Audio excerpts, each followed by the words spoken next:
말씀은 학개서에서 보겠습니다. 20절부터 23절까지 구약성경 학개서 2장 20절부터 23절입니다. 우리 교독하겠습니다.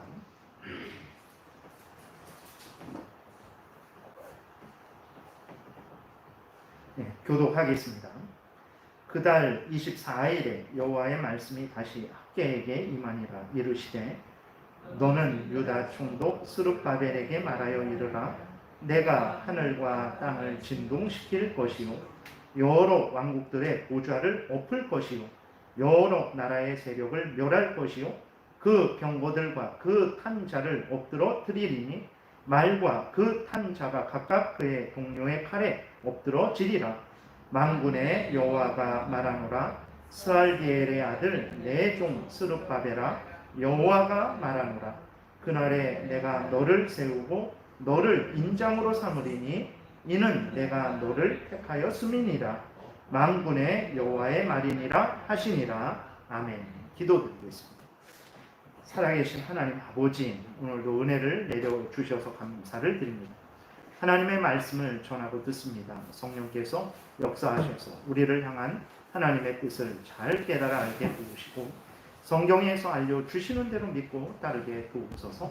그러면 성경에 약속된 모든 복된 하나님의 약속들의 성취를 반드시 보게 될 줄을 믿습니다.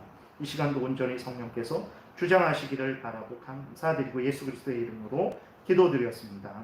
아멘.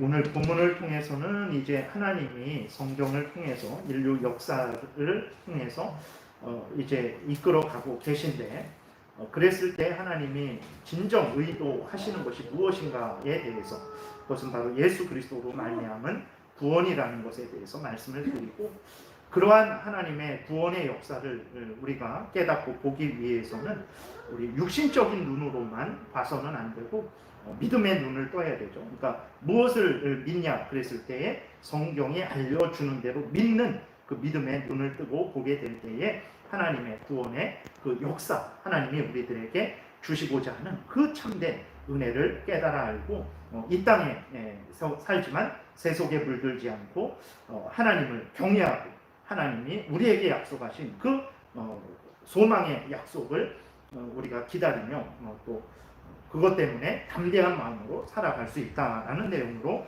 말씀을 드리겠습니다. 오늘 그 본문에 그 스룹바벨이 또 나오는데, 스룹바벨은 다윗의 후손입니다. 그러니까 마태복음 1장 12절에 보게 되면 그 다윗의 후손 중에서 스룹바벨이 나오는데 바로 그 스룹바벨을 말을 하는 거예요. 이 당시에는 이제 거의 왕 제도가 거의 사라졌습니다. 그래서 이스라엘 백성들 가운데 스룹바벨이 정상적으로 하게 되면 이제 그 왕의 그 지위를 가지고 이스라엘을 다스렸어야 되는데 이제는 이스라엘이 거의 그러한 정상적인 나라로서 이제는 예수 그리스도 오실 때까지 그렇게 존재하지 않게 되죠. 그리고 계속 이제 식민지로 있게 됩니다. 그렇기 때문에 스룹바벨이 왕으로서 자리에 앉지는 못했지만, 그러나 하나님이 그 다윗의 후손을 계속해서 이어가고 계셨고, 그 다윗의 후손에 의해서 때가 되니까 예수 그리스도가 태어나게 되신 것을 우리가 보게 되죠. 그랬을 때 그 스룹바벨입니다. 마태복음 1장 12절에 나오는 스룹바벨인데, 이스라엘 백성들이 이제 포로로 바벨론에 끌려갔다가 70년 만에 다시 돌아오게 되는데, 스룹바벨의 인도로 그 스룹바벨이 앞에 서서 지도자가 되어서 예루살렘으로 이스라엘 백성들을 이끌고 옵니다. 그랬을 때 스룹바벨을 총독이라고 한 것은 이제 페르시아에 의해서 스룹바벨이 이스라엘 지역을 총괄하는 그 직책을 맡았기 때문에, 원래는 왕으로서 다스려야 되는데 그걸 이스라엘 나라가 한 독립국가로서 이제는 유지되지 못하기 때문에 그 총독으로서 그렇게 그 직책을 받아서 스룹바벨을 총독이다 이렇게 부르고 있는 거예요. 그래서 이 총독 스룹바벨에게 하시는 말씀이 오늘 본문의 내용인 것입니다. 무슨 말씀을 하시는가 보게 되니까 21절에 하나님이 이렇게 말씀하세요. 너는 유다 총독 스룹바벨에게 말하여 이르라. 내가 하늘과 땅을 진동시킬 것이요. 그랬어요. 하늘을 흔들고 땅을 흔드시겠다라는 거거든요. 어마어마한 일을 하시겠다라는 것입니다. 그러니까 모든 사람들이 봤을 때 말 그대로 천지개벽이 일어나는 그러한 아주 큰 일을 행하시겠다, 이렇게 하나님이 약속을 하시는 거예요. 그리고 22절에 보니까 또 하나님이 무슨 말씀을 하시냐면 여러 왕국들의 보좌를 엎을 것이요 여러 나라의 세력을 멸할 것이요 그 병거들과 그 탄자를 엎드러뜨리리니 말과 그 탄자가 각각 그의 동료의 칼에 엎드러지리라 그랬어요. 그러니까 하나님께서 이스라엘을 조롱하고 멸시하고 핍박하고 포로로 끌고 가는 그러한 이스라엘의 대적들, 나아가서 그 하나님을 만군의 하나님이라고 23절에 말씀하고 있는데, 만군의 하나님이라는 것은 모든 그러한 온 세상 만물의 통치자 되시는 하나님이라는 의미거든요. 그러니까 하나님께서 다른 나라들도, 세상 나라들도 하나님께서 그 세상 나라들을 넘어뜨리고 엎드러뜨리고 그 세상 나라의 사람들을 하나님께서 칼에 죽게 하겠다라고 이렇게 말씀을 하시는 거예요. 그리고 23절에 또 하나를 말씀하시는데, 하나님께서 스룹바벨을 하나님의 인장으로 삼겠다 말씀을 하십니다. 23절 보니까 만군의 여호와가 말하노라, 스알디엘의 아들 내 종 스룹바벨아 여호와가 말하노라, 그날에 내가 너를 세우고 너를 인장으로 삼으리니 이는 내가 너를 택하였음이니라, 만군의 여호와의 말이니라, 이렇게 하나님이 말씀하세요. 인장이라는 것은 이제 도장 같은 거죠. 도장. 그래서 그 의미는 하나님께서 스룹바벨을 통해서 하나님을 드러내시고 하나님의 권위를 주셔서 스룹바벨을 높이시고 스룹바벨을 통해서 하나님의 뜻을 이루어 가시겠다라고 이렇게 약속을 하시는 거거든요. 하나님이 이렇게 21절, 22절, 23절에 하나님이 앞으로 이루실 일들에 대해서 말씀을 하시는 거예요. 근데 놀라운 것은 무엇이냐면, 이렇게 하나님께서 말씀을 하셨잖아요. 근데 이렇게 말씀하신 것이 일어나지 않습니다. 일어나지 않아요. 그러니까 학개, 스가랴, 말라기, 이게 거의 동시대 그 선지자들이거든요. 근데 말라기에서 이렇게 그 역사가 끝나고 예수 그리스도 오실 때까지 계속 이스라엘은 그리스의 헬라의 식민지로서, 또 그리스가 망하고 로마의 식민지로서 그렇게 되어가거든요. 그러니까 하나님이 오늘 본문을 통해서 약속하셨던 그 약속들이 이루어지지 않습니다. 그러니까 이스라엘을 괴롭혔던 나라들, 나아가서 세상 나라들이 멸망당하지 않는 거예요. 여전히 강성해요. 여전히 자신들 마음대로 세상은 살아가는 거죠. 이스라엘은 여전히 주변 민족의 위협과 조롱을 받습니다. 이렇게 스룹바벨에게 너를 높여서 너를 나의 인장으로 삼겠다, 너를 통해서 내 뜻을 이루겠다, 만군의 여호와의 말이다, 온 세상 만물을 통치하는 하나님의 주권자 하나님의 말이다, 이렇게 말씀을 하셨는데, 여전히 이스라엘은 주변 나라에 계속해서 조롱을 당하고 멸시를 당하고 식민 지배를 당하죠. 그리고 스룹바벨도 마찬가지예요. 그렇게 높아지지 않습니다. 스룹바벨 우리가 처음 듣는 말이기도 하잖아요. 그러니까 세상 사람들이 스룹바벨을 예를 들어서 헬라 제국의 알렉산더 대왕이라든지 이런 사람은 잘 알아도 스룹바벨이 누군지 아무도 몰라요. 그러니까 스룹바벨을 하나님께서 나의 인장으로 삼겠다, 내가 너를 높이겠다, 너를 통해서 내 영광을 드러내겠다, 이렇게 말씀을 하셨는데, 스룹바벨은 그냥 요 정도에서 이렇게 살다가 생을 마치게 되는 거죠. 우리들은 이러한 그 이후에 이 역사를 보게 되면서, 아니 왜 하나님께서는 분명히 만군의 하나님의 말이다 라고 이렇게 말씀을 하시면서까지 약속하신 그 일들을 하나도 이루시지 않는 것일까? 하나님의 약속을 잊어버리신 것일까? 하나님의 약속을 취소하신 것일까? 라는 그러한 생각을 하게 되죠. 그렇게 되면 우리들에게 하시는 이 약속의 말씀, 이 성경의 말씀은 무슨 의미인가? 하나님이 이렇게 말씀은 이렇게 하시고 실제적으로 이스라엘 나라를 높이 세우지 아니하시고 또 그 이스라엘을 대적했던 나라들을 멸망 다 오늘 본문에 나와 있는 대로 뒤집어 엎는다 그러셨어요. 모두 넘어뜨린다 그러셨어요. 그들을 다 서로 칼에 죽게 하신다 그러셨어요. 근데 전혀 그런 일 없이 뭐 어떤 여전히 세상 나라들은 강성하고 이스라엘을 식민 지배 삼고 그런단 말이에요. 그렇게 되니까 그럼 이 여기에 있는 모든 하나님의 약속의 말씀도 그냥 그렇고 그런 말씀인가? 그냥 하신 말씀인가? 이런 생각을 하게 되는 거죠. 근데 우리가 분명히 또 성경을 통해서 분명히 깨닫는 것은 무엇이냐면 하나님은 약속을 잊어버리시는 분도 아니란 말이에요. 그리고 하나님은 약속을 취소하시는 분도 아니란 말이에요. 하나님은 거짓말 하시는 분도 아니란 말이에요.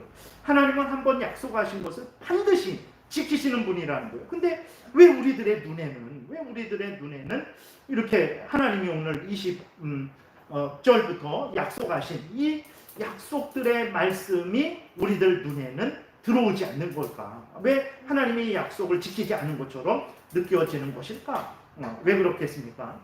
사실 이렇게 우리가 역사를 보게 되면 하나님은 말씀하신 그것을 이루셨고 이루고 계시고 또 앞으로 이루실 것이죠. 그래서 그 보게 되면 21절, 22절에서 하나님께서 하늘과 땅을 진동시키겠다. 그 다음에 그 이방 나라들, 이스라엘을 대적했던 그 원수 나라들, 그리고 다른 그런 원수 나라들 외에도 다른 이방 나라들을 다 엎어 버리시겠다라고 말씀을 하셨는데 실제로 하나님은 그렇게 하셨죠. 그렇게 하셨고 지금도 그렇게 하고 계시고 앞으로도 그렇게 하실 것입니다. 그래서 이스라엘을 포로로 잡아갔던 바벨론을 하나님이 멸망시키셨어요. 그리고 그 다음 나라였던 메데 바사 나라도 하나님께서 멸망을 시키셨죠. 역사적으로 보게 되면 다 그렇게 멸망을 시키셨어요. 그리고 또 스룹바벨도 하나님이 지키고 보호하고 높이셨습니다. 그래서 스룹바벨에 의해서 이제 성전이 건축되고 한 4년 정도 그렇게 건축이 시작되어서 그 4년 만에 건축이 다시 이제 완성이 되거든요. 그래서 어떻게 그 스룹바벨이 건축을 할 수 있었겠습니까? 그것은 하나님께서 스룹바벨을 지키시고 보호하시고 힘주시고 능력 주셨기 때문에 그 수많은 조롱과 멸시와 위협을 견디면서 성전을 건축할 수 있었던 거거든요. 그러니까 하나님은 이렇게 말씀하셨던 것은 이루셨어요. 그리고 이루고 계시고 앞으로도 이룰 것이고. 그런데 우리들은 하나님이 이 약속을 이루지 않은 것처럼 느껴진단 말이에요. 전혀 여전히 하나님 이 세상 나라도 지금 아주 강대하게 강성하게 그렇게 활동하고 있지 않습니까? 그 다음에 스룹바벨은 우리가 누군지도 모릅니다 라고 이렇게 말을 하잖아요. 왜 이렇게 우리는 이런 하나님의 약속이 성취되지 않은 것처럼 그렇게 느끼는 것일까? 첫 번째로는 우리가 원하는 만큼 즉시로 세상적으로 현실적으로 그 멸망이 되지 않으니까 그러니까 인간들이 원하는 만큼 세상적으로 현실적으로 이렇게 자랑할 만하게 하나님이 또 스룹바벨을 높이지 않으시니까 하나님이 아무 일도 하시지 않는 것처럼 우리 눈에는 보이는 거예요. 그러니까 우리들의 기준으로 세상을 보게 되니까 우리들의 기준에 차지 않으니까 그것이 하나님이 일하지 않는 것처럼 이제 느껴지게 되는 거죠. 인간의 기준은 무엇입니까? 세상적이고 현실적인 기준이죠. 그러니까 인간들은 항상 세상적이고 현실적이고 육신적인 그러한 기준을 가지고 평가를 해요. 모든 것들. 그래서 예를 들어서 하나님의 은혜도 마찬가지죠. 인간적이고 육신적이고 세상적이고 현실적인 기준을 가지고 그 하나님의 은혜를 측량을 합니다. 그래서 하나님이 우리에게 은혜를 주셨다 안 주셨다를 무엇으로 여러분들 이렇게 증거하시겠습니까? 하나님이 우리에게 은혜를 받으셨습니까? 하나님이 주신 은혜를 받으셨습니까? 한번 이야기해 보세요. 그러면 무슨 은혜를 받았지? 막 이런 식으로 생각을 한단 말이에요. 왜 그런 식으로 우리가 머뭇댑니까? 우리가 은혜라는 것은 내가 세상적으로 높아졌나? 내가 물질을 많이 가졌나? 내가 어떤 큰 죽을 병이 생겼는데 그 죽을 병이 낫는가? 그런 일이 있으면 그런 것들을 몇 개 이야기를 하죠. 근데 그런 일들이 없이 그냥 평이한 인생을 살아왔으면 하나님의 은혜를 받지 않은 것처럼 생각을 하는 거예요. 그러니까 왜 그러면 물질을 많이 갖고 세상 지위 권세를 많이 갖고 그 다음에 어떤 죽을 질병에 걸렸다가 다시 살아나는 그러한 것들을 왜 은혜라고 생각합니까? 물론 그것도 은혜죠. 근데 문제는 그것들만 은혜로 생각을 하는 거예요. 그러니까 사람들에게 자랑할 만하고 효과적인 아주 그 실제적인 현실적인 세상적인 변화가 있는 것만 하나님의 은혜로 느끼는 거죠. 그렇게 되니까 반대로 육신적이지 않고 현실적이지 않고 물질적이지 않고 세상적이지 않고 즉각적이지 않으면 그것은 하나님이 우리에게 은혜를 주시지 않았다라고 이렇게 생각을 하는 거죠. 그러니까 오늘 본문에서 이게 20절부터 21, 22, 23절에 나온 이 말씀은 역사적으로 성취된 말씀이고 성취되고 있는 말씀이고 성취될 말씀이거든요. 근데 우리들은 성취되지 않은 것처럼 그렇게 여기게 되는 것은 인간의 기준으로 세상적이고 육신적이고 현실적이고 즉각적이고 그러한 기준을 가지고 보게 되니까 인간 눈에 차지 않는 거예요. 스룹바벨을 하나님이 나의 인장으로 삼겠다. 내가 너를 택했다. 내가 너와 함께 하겠다. 내가 너를 들어서 내 뜻을 이루겠다. 이 정도 되면 뭐 세상 모든 사람들이 스룹바벨 하면 그 스룹바벨 정말 하나님의 은혜를 받아서 온 세상을 호령했던 사람이지 라고 그렇게 생각을 해야 된다라고 느끼는 거죠. 우리가 그런 생각을 가지는 거죠. 근데 스룹바벨이 그런 일 하나도 한 적 없어요. 그저 그냥 성전, 그 작은 다시 무너졌던 성전 그거 건축하는 그 일만 하고 인생을 마쳤단 말이에요. 그렇게 되니까 이게 무슨 하나님의 은혜입니까? 하나님은 분명히 여기 이렇게 대단한 말씀을 하셨는데 스룹바벨은 하나도 이루어지지 않았네 라고 생각을 하는 거예요. 그래서 우리가 왜 하나님의 역사하심을 보지 못하냐 그랬을 때에 믿음의 눈을 뜨지 않았기 때문에 그런 거죠. 그러니까 성경의 시각을 가지고 봐야 되는데 성경에서 말하는 것을 근거해서 그것을 봐야 되는데 그러지 않고 우리 인간적이고 육신적이고 세상적이고 현실적이고 이러한 물질적인 기준을 가지고 보게 되니까 하나님의 역사가 보이지 않는 것입니다. 그래서 우리가 믿음의 눈을 떠야 됩니다. 성경의 근거에서 성경의 시각을 가지고 성경의 근거에서 보는 그러한 것을 우리가 가져야 되죠. 그러지 않으면 눈을 떴지만 아무것도 보지 못하는 거예요. 이 말씀은 하나님이 이루신 말씀인데 뭘 이루셨는가 하고 의심하게 되고 결국은 하나님이 다른 부분에서 말씀하신 모든 것들은 그냥 그렇고 그런 말씀이구나, 그냥 이루어지지 않는 말씀이구나 이렇게 생각하고 넘어가게 되는 거죠. 두 번째로 이 하나님이 분명히 역사하셨는데 그 역사하심을 보지 못하는 이유는 왜 그러냐 그랬을 때 하나님이 이 본문을 통해서 우리에게 드러내시고자 하는 그 진정한 하나님의 뜻은 무엇이냐면 예수 그리스도를 통해서 죄 용서함을 받고 하나님의 자녀가 되게 하는 그 참된 은혜를 오늘 본문을 통해서 알려주시는 것이거든요. 그래서 앞에서 계속 말씀드렸던 대로 왜 하나님께서 성전을 건축하라고 하셨는가 그랬을 때 그 성전은 하나님의 그 뜻이 있는 거죠. 성전을 사용하는. 그래서 그 성전을 통해서 하나님이 이스라엘 백성들과 함께 하신다. 그 성전을 통해서 이스라엘 백성들이 하나님을 섬기게 하는 그 도구로 사용하신 거죠.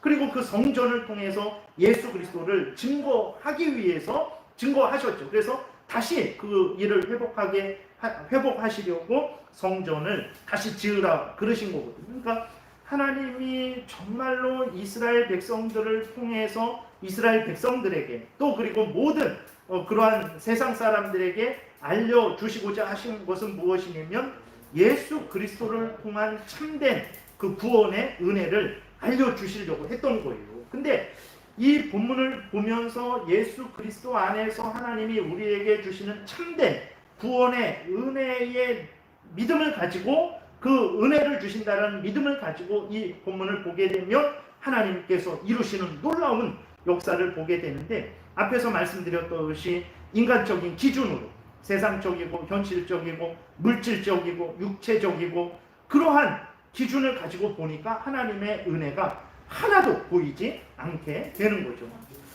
하나님이 아브라함을 택하시고 또 민족을 이루신 것은 육신적으로 세상적으로 국가적으로 흥하게 하려는 것이 아닙니다. 우리가 이것을 아주 분명히 기억을 해야 됩니다. 그러니까 사람들이 오해를 하는 것은 무엇이냐면 창세기 12장 1절에서 하나님이 아브라함에게 찾아가셔서 아브라함을 부르시죠.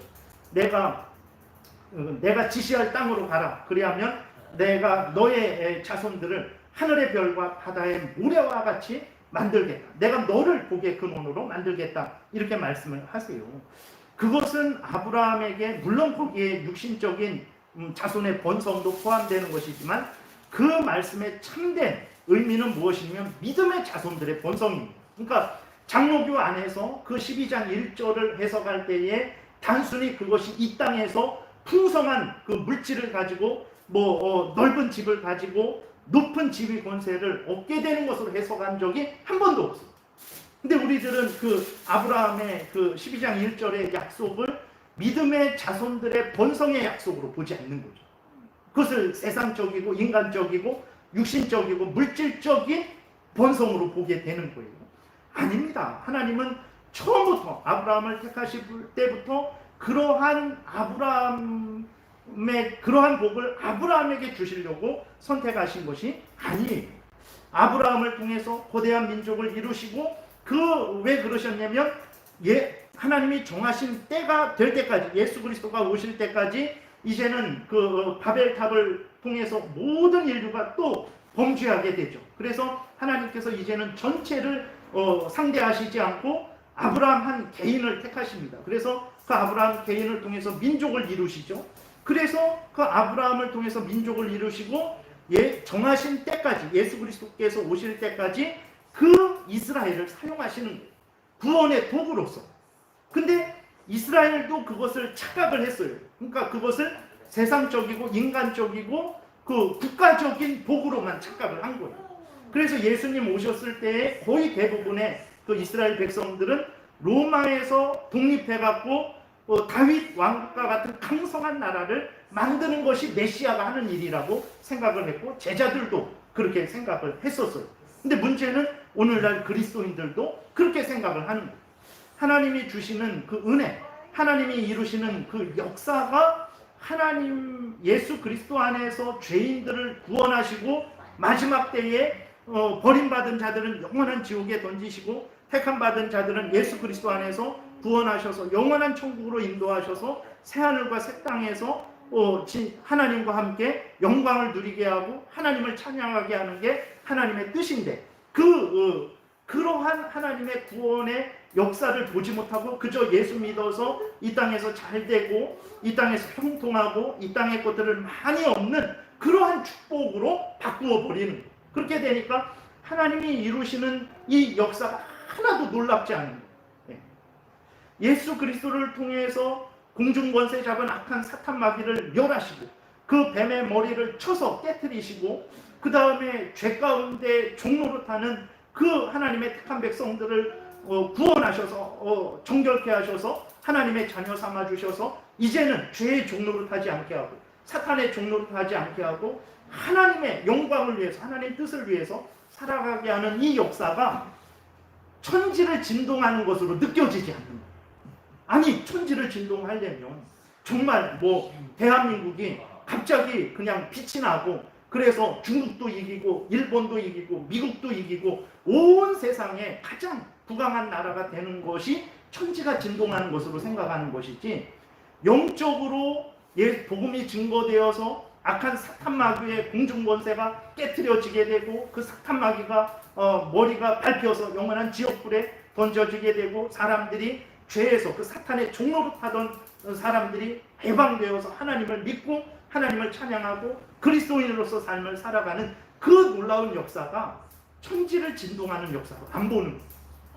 그 아주 하찮은 이렇게 교회에서 이루어지는 이 일들은 아주 하찮은. 그래서 세상에서 보세요. 신문에서 온통 진짜 이렇게 말하기도 부끄러운 사람들을 그냥 종일 그냥 비싼 신문지 비싼 방송을 통해서 그냥 쓸데없는 그들이 했던 말 한마디 갖고 그냥 그들이 했던 행동 하나 갖고 온통 그것에만 관심이 있어요. 전혀 하나님이 그리스도 안에서 이루시는 구원의 역사에 대해서는 아무런 관심도 없어요. 문제는 그리스도인들도 예수 그리스도를 믿어서 죄에서 이젠 죄의 권세에서 해방되고 죄의 형벌인 저주와 죽음에서 해방되고 지옥에서 해방되고 사탄의 종로를 타는 데서 해방돼서 이제는 하나님의 자녀가 되어서 자유롭다는 것은 내 마음대로 살아간다는 게 아니고 죄의 종이었고 사탄의 종이었는데 거기에서 벗어난 것을 자유로 말하는 거예요. 하나님의 자녀가 되어서 하나님의 뜻대로 살아가는 그것을 자유로 말하는 거예요. 근데 그리스도인들도 자유를 그냥 이제는 내 마음대로 행할 수 있는 그런 자유로 여기게 되는 거죠. 그 그리스도인들조차도 그러한 일들이 천지를 진동하는 일이라고 느끼지 않는 거예요. 예수 그리스도께서 우리를 대신해서 십자가에 이 땅에 태어나시고 고난을 받으시고 십자가에 못 박혀 죽으시고 무덤에서 3일 만에 부활하시고 승천하셔서 온 천지 만물의 통치자로서 온 세상을 다스리는 이 일을 천지가 진동하는 것으로 보지 않는 거예요. 아니 그게 뭐가 천지를 진동하는 거예요. 트럼프 대통령 정도 하는 그 정도 해야 그게 그래도 세상을 좀 흔드는 일이지. 무슨 예수 그리스도가 하는 일이 그렇게 천지를 진동하는 것인가. 그러니까 이 본문은 하나님이 약속을 이루지 않으신 것으로만 자꾸 느껴집니다. 무슨 하나님이 원수 나라를 멸하셨는가, 무슨 하나님이 스룹바벨을 높이셨는가, 이렇게 생각을 하게 되는 거죠. 그래서 그 예수님이 오셨을 때에 이러한 영적인 구원의 역사를 이루시는 것을 이스라엘도 몰랐어요. 하나님의 역사가 이렇다라는 걸 몰랐어요. 그래서 그들은 아브라함을 택하시고 자기들의 민족을 만드신 것은 그저 세상적이고 육신적이고 인간적인 민족적인 국가적인 일로만 생각을 하고 자기들은 선택받아서 큰 은혜를 받았고 육신적으로 인간적으로 민족적으로 선택받지 않은 이스라엘 민족들에 대해서는 개처럼 여겼어요. 개처럼. 정말 짐승으로 여겼어요. 왜 하나님이 이방인들을 만드셨을까? 탈무드에 보면 왜 하나님이 이방인들을 만드셨을까? 우리의 종으로 삼기 위해서 만드셨다. 그러니까 얼마나 교만한, 하나님은 이스라엘 백성들을 제사장 나라로 삼아서 제물로 삼아서 화목제물로, 물론 참된 화목제물은 예수 그리스도지만 이스라엘 나라를 도구 삼아서 그 예수 그리스도의 복음을 온 세상을 복되게 만들려고 그렇게 하셨던 것인데 이스라엘 백성들은 그 생각은 안 하고 자기들을 인간적으로 육신적으로 세상적으로 국가적으로 부강하게 하는 그것만 생각을 하고 그렇지 않은 그 이방 민족들은 정말 개로 여겼습니다. 짐승으로 그렇게 여긴 거예요. 그래서 그 예수님의 제자들도 보게 되면 예수님으로부터 3년 동안 직접 배우고 듣고 그렇게 직접 그 예수 그리스도의 말씀을 들었잖아요. 그럼에도 불구하고 예수님이 부활하셔서 승천하실 때까지 사도행전 1장에 보게 되면 그들이 무엇을 말합니까? 하나님의 나라를 회복함이 언제입니까? 무슨 얘기냐면 인간적으로 다시 다윗 나라와 같이 강성한 이스라엘을 언제 만드실 것입니까? 이 질문을 하고 있는 거예요.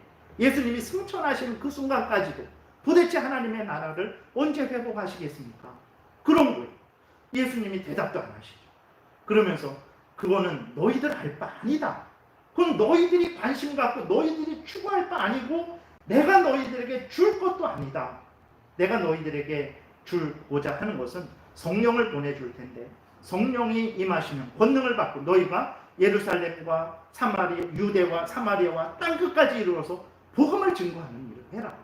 그것이 내가 너희들을 택하고 너희들에게 3년 동안 같이 한 이유고 너희들을 위해서 십자가에 못 박혀 죽은 이유고 내가 승천했다가 다시 올 이유다. 그러니까 너희들은 헛된 세상적이고 인간적이고 육신적이고 국가적인 그것에 빠져 있지 말고 내 뜻을 바로 깨달아 알고 성령이 인도하시는 대로 이 복음을 위해서 너희들의 인생을 살아가라. 예수 그리스도께서 이렇게 말씀을 하시는 거예요.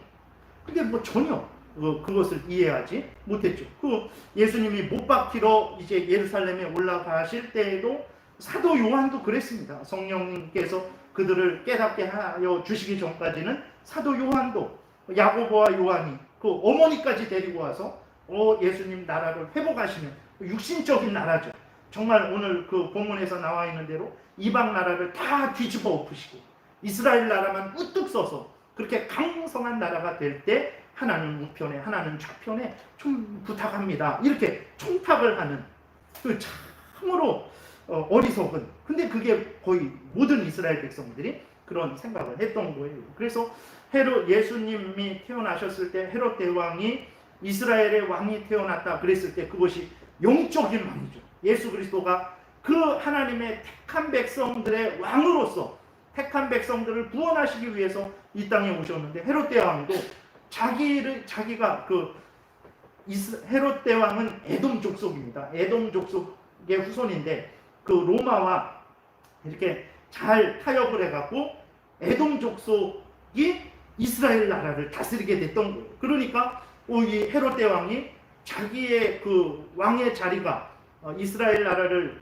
다스리는 왕의 자리가 위협을 받을까봐 어떻게 했습니까? 이스라엘 왕이 태어났다라는 것을 인간적으로 이해를 해서 예수님을 그렇게 죽이려고 했던 거예요. 그래서 그 예수님을 찾지 못하니까 베들레헴에 있던 2살 아래의 아기들을 다 학살을까지 했던 거죠. 오늘날 이스라엘 사람들이 시오니즘 운동이라고 그 팔레스타인 지역에 다윗 시대와 같은 강력한 국가를 건설하려고 하는 그 운동이죠. 그것이 실행이 되었고 지금도 아주 강력한 이스라엘 나라를 만들기를 위해서 애쓰고 힘쓰고 있는 그러한 사람들인데, 그런 사람들도 하나님의 은혜를 육신적이고 현실적이고 세상적이고 국가적이고 민족적인 은혜로 해석을 하는 거예요. 그래서 우리가 세상에서 제일 강력하고 강성한 나라가 되어야 된다라는, 그것이 바로 하나님이 우리에게 주신 은혜다라고 생각하고 다른 나라는 아주 무시하고 멸시하는.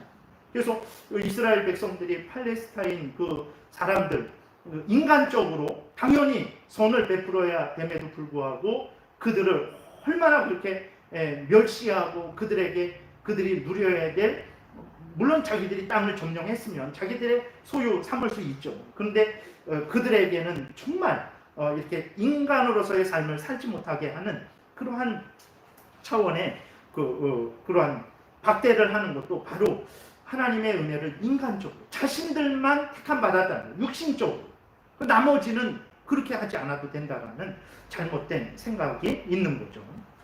근데 문제는 무엇이냐면 앞에서 계속 말씀드렸지만 오늘날 많은 그리스도인들도 같은 오해를 하고 있는 거예요.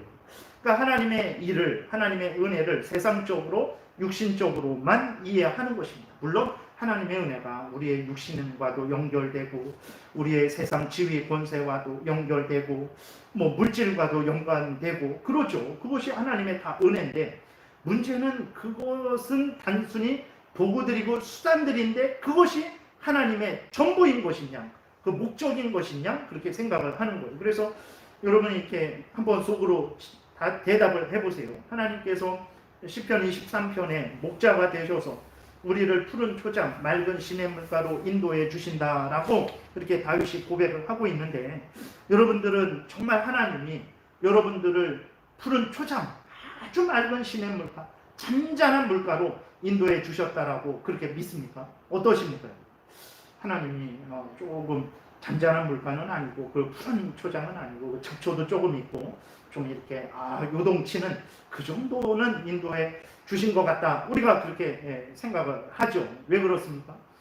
하나님이 우리의 목자 되셔서 우리를 잔잔한 물과 푸른 초장으로 인도해 주신다라는 의미를 세상적이고 육신적으로 현실적으로 이해를 하니까 그래요.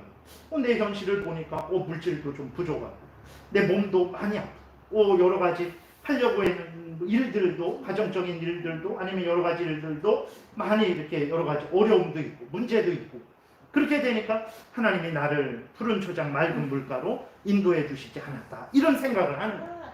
근데 하나님이 거기에서 말씀하시는 것은 무엇이냐면 오늘 하루하루 현실 속에서의 푸른 초장 맑은 물가도 있지만 궁극적인 것은 영원한 천국에서 하나님과 함께 정말 영생을 누리는 모든 악한 사탄 마귀와 더러운 것들은 지옥에 던져지고 우리가 죄 없이 거룩하게 되어서 하나님과 함께 영생을 누리는 거기까지를 생각하고 푸른 초장 맑은 물가라고 다윗이 고백을 하는 거거든요. 근데 우리는 그걸 생각하지 않죠. 내 인생 어렵고 힘들고 아프고 괴롭고 피곤하고 고달프고 하나님이 무슨 나를 푸른 초장 맑은 시냇물가로 인도해 주셨나, 이런 생각을 한단 말이에요. 그러니까 그리스도인들도 똑같아요. 이스라엘 사람들하고 똑같습니다. 하나님의 은혜와 역사를 현실적이고 인간적이고 세상적이고 육신적으로 늘 생각합니다. 교회에 대해서도 그래서 오늘날 우리 한국 그리스도인들이 교회라고 했을 때 먼저 건물과 숫자를 생각합니다. 교회 그러면 건물과 숫자를 생각합니다. 성경적으로 역사적으로 보게 되면 사람이 많건 적건 간에 그곳에서 하나님을 믿는 사람들이 있고 그 다음에 하나님의 말씀이 바르게 전해지고 세례와 성찬이 바르게 시행되면 그곳을 교회다 그랬어요. 그러니까 교회 그랬을 때 하나님을 믿는 사람들인가 아닌가, 그 다음에 그곳에 하나님의 말씀이 바르게 전파되고 있는가 아닌가, 그 다음에 세례와 성만찬이 바르게 시행되고 있는가 아닌가, 죄에 대한 권징해서 하나님의 뜻을 거역하고 대적하는 죄들을 미워하고 이렇게 버리고 하나님을 더 경외하고 하나님의 뜻을 따르고 있는가 아닌가, 그것을 가지고 이 교회가 순수한 교회다, 덜 순수한 교회다, 좀 표현이 그렇지만 좋은 교회다, 덜 좋은 교회다, 이렇게 평가를 했는데 오늘날 대한민국의 그리스도인들이 그런 것을 기준으로 해서 교회를 평가하는 경우는 거의 없습니다. 그 목사가 얼마나 유명하고 얼마나 대단한지, 그 교회가 얼마나 큰 곳인지, 그 속에 또 얼마나 많은 성도들이 있는지, 그 성도들의 구성도 또 얼마나 높은 지위 권세를 가지고 있는지, 그것을 보고 교회다라고 표현을 하는 거예요. 그러니까 전혀 이러한 말씀을 봤을 때 그러한 인간적인 기준의 눈으로 보게 되면 하나님은 약속을 안 지키신 거예요. 아니 분명히 세상 나라를 뒤엎는다고 하시지 않습니다. 세상 나라를 다 그 병거 탄자, 말 탄자를 넘어뜨리시고 그들이 칼로 죽게 하신다고 하시지 않았습니까? 스룹바벨을 하나님의 인장으로 그렇게 귀한 하나님의 택한 백성으로 삼고 그를 높이고 하나님의 뜻을 이룬다고 하시지 않았습니까? 근데 어디를 이루셨습니까? 이렇게 우리가 생각을 하게 되는 거죠. 그렇기 때문에 우리가 이 본문이 보이지 않는 것입니다. 그래서 인간적인 기준으로, 그리고 하나님이 이러한 이스라엘을 통해서 예수 그리스도를, 이스라엘을 사용하셔서 예수 그리스도를 통한 그 구원을 이루시려고 하는데 그러한 믿음의 눈으로 보지 않으니까 이 하나님 말씀이 보이지 않는 거죠. 그래서 오늘 본문을 다시 보게 되면 이 본문을 통해서 의도하시는 것은 무엇입니까? 물론 그 당시 이스라엘을 지키고 보호하고 그 당시 스룹바벨에 복주고 그런 것은 있는 거예요. 당연히 하나님이 그 당시 이스라엘 백성들을 지키고 보호하셨고 스룹바벨에게 힘주시고 그래서 그 성전을 건축하고 마무리하게 하는 그 모든 역사를 감당하게 하신 거예요. 근데 그것만 봐서는 안 되고 그것들을 통해서 그럼 왜 성전을 건축하게 하셨나? 왜 이스라엘 백성들을 돌아오게 하셨나? 왜 스룹바벨에게 힘을 주셨나? 왜 하나님의 역사를 계속 이끌어 가시는가? 그랬을 때 그것은 예수 그리스도로 말미암은 구원을 이루게 하신 것이죠. 그것까지도 우리가 봐야 되는데 우리는 계속 그냥 그 역사적인 그러한 그 시대에 그 사람에게만 눈을 돌리게 되니까 문제가 된다는 것입니다. 21절 다시 보면 너는 유다 총독 스룹바벨에게 말하여 이르라. 내가 하늘과 땅을 진동시킬 것이요 여러 왕국들의 보좌를 엎을 것이요 여러 나라의 세력을 멸할 것이요 그 병거들과 그 탄자를 엎드러 뜨리리니 말과 그 탄자가 각각 그의 동료의 칼에 엎드러 지리라. 그러니까 이것은 단순히 현실적인 나라와 나라의 전쟁만 의미하는 것이 아닙니다. 그것도 포함하고 있는 거예요. 근데 그 당시 이스라엘로 표현되는 하나님의 나라, 교회, 그 다음에 세상 나라로 표현되고 있는 악한 사탄 마귀의 통치, 그것을 무너뜨리고 하나님이 교회를 승리하게 하신다, 교회를 세워 가신다라는 것을 이 본문을 통해서 알려주는 거예요. 그 당시 이스라엘을 대적하는 나라를 사용하셔서 그 당시 육신적인 이스라엘을 하나님이 도우시죠. 도와서 다시 바벨론에서 돌아오게 하셨잖아요. 그리고 지키고 보호하셔서 이방 족속들이 그렇게 위협하고 공격하는데도 안전하게 보호하셔서 역사적으로 이스라엘 민족이 유지되게 하셨잖아요. 근데 단순히 그것을 현실적이고 육신적인 민족적인 국가적인 것만 봐서는 안 되고 그 이스라엘이 의미하는 하나님의 교회, 그 다음에 세상 민족 이스라엘을 대적하는 나라들이 의미하는 사탄의 나라와의 전쟁에서 하나님은 승리하셨죠. 그래서 정말 악한 사탄 마귀가 그렇게 이스라엘 민족을 무너뜨리려고 하고 예수 그리스도를 통해서 구원을 주시려는 하나님의 역사를 그렇게 무너뜨리려고 회방하고, 그 다음에 그 안티오쿠스 에피파네스라는 그 왕이 이스라엘 성전에 돼지 피를 뿌리고, 돼지를 그 부정한 짐승이잖아요. 그 돼지 피를 바르고 돼지고기를 먹게 하고 먹지 않는 제사장들을 죽여버리고 온갖 그렇게 핍박을 했는데도 그 핍박 속에서도 이스라엘이 유지되게 하신단 말이에요. 그래서 결국은 예수 그리스도가 때가 되니까 태어나게 하시잖아요. 그러니까 하나님이 정말 이방 민족들, 이스라엘을 대적하는 나라들을 쳐서 멸하시고 그들이 온갖 방법을 통해서 이스라엘을 통한 구원의 역사를 회방하려고 했는데, 그 회방하려고 하는 것을 하나님이 다 막으시고 하나님의 그 구원의 역사를 성취하시는 그것을 보지를 못하는, 그것을 드러내시는 본문입니다.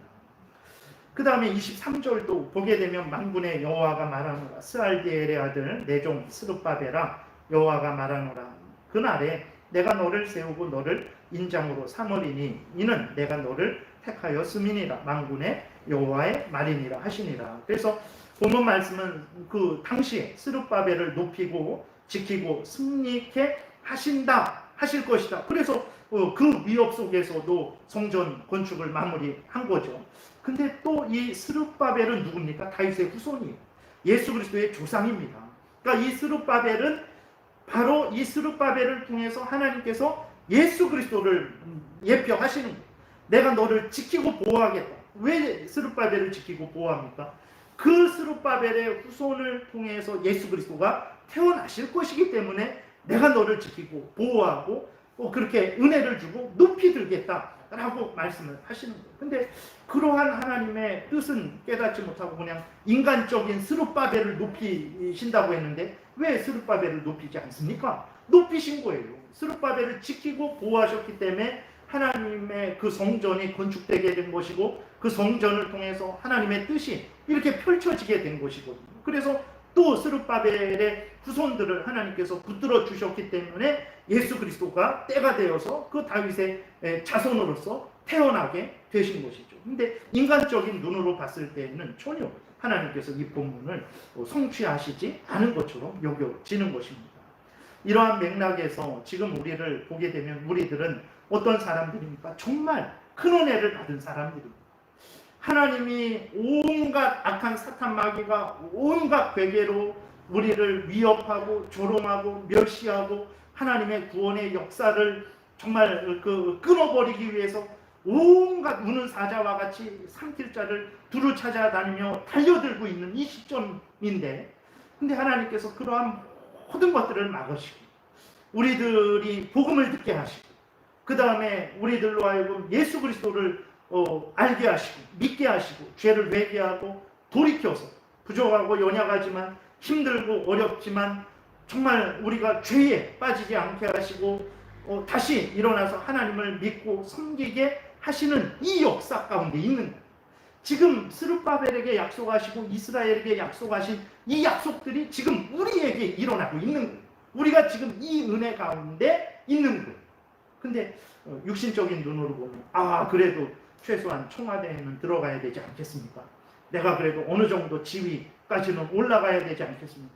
내가 그래도 어느 정도 물질은 그래도 사람들에게 손 벌리지 않을 정도는 가져야 되지 않습니까? 이런 식으로 생각을 하게 되니까 예수 그리스도를 통한 구원의 은혜가 하찮게 보입니다. 이 성경 말씀이 하찮게 보입니다.